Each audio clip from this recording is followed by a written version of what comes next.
তোর কি পড়াশোনা একদম নেই?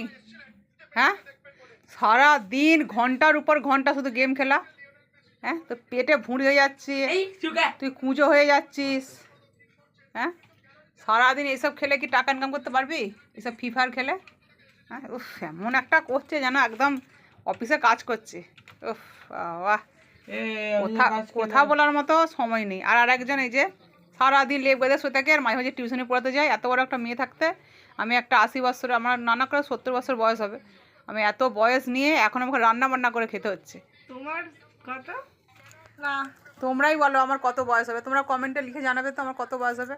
আমার মোটামুটি এই 67-68 বছর বয়স হবে। আমাকে দেখে কিন্তু বোঝা যায় না, কিন্তু আমার অতটাই বয়স, একটু চিমড়ে ফিগার আর কি। তো যাই হোক, আমার এত বয়সও আমাকে রান্না করে খেতে হচ্ছে, আর এত বড় মেয়ে বাড়িতে থাকতে। তো চলো কি রান্না হচ্ছে সেটা তোমাদেরকে দেখাই।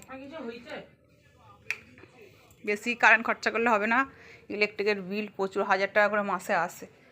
এই যে আমাদের হয়েছে পরোটা, হটপটে আছে, আর খুললাম না, এই যে এখানে দেখিয়ে দিলাম, হটপটে ধরানি বলে এখানে রেখেছি। বাস খাবার হলেই বাস লেজ নিয়ে নেড়ে চলে আসবে। ছাড়, এখানে হচ্ছে আলু ভাজা। দাঁড়া দাঁড়া, ওই তো ওখানে নিয়ে নে, কাশিতে আছে, নিয়ে নে, পেট বুঝে খা। তো বন্ধুরা, কালকে পাটিসাপটা গেছিলাম, খেয়ে পায়খানা বমি করেছে আমার ছেলে, তাও খাবে খাবে করছে। যে মোটামুটি একটু আলু কুটা হয়ে গেছে, আর ভালো শরীর বলছে না। আর তোমরা তো জানো যে আমি এর সাথে সাথে আর একটা কী কাজ করি, সেটাও তোমাদেরকে দেখাচ্ছি।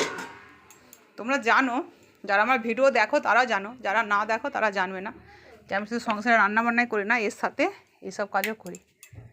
দেখতে পাচ্ছ, এইসব করে তারপর আমাকে রান্নাবান্না আবার করতে হয়। তো চলো, বিছানা কথা বাড়িয়ে ভিডিওটা অনেকটাই বড় হয়ে গেল। তো টাটা, বাই বাই, শুভরাত্রি, সবাই ভালো থাকবে। পরে নতুন ভিডিও দেখাচ্ছে। Good night.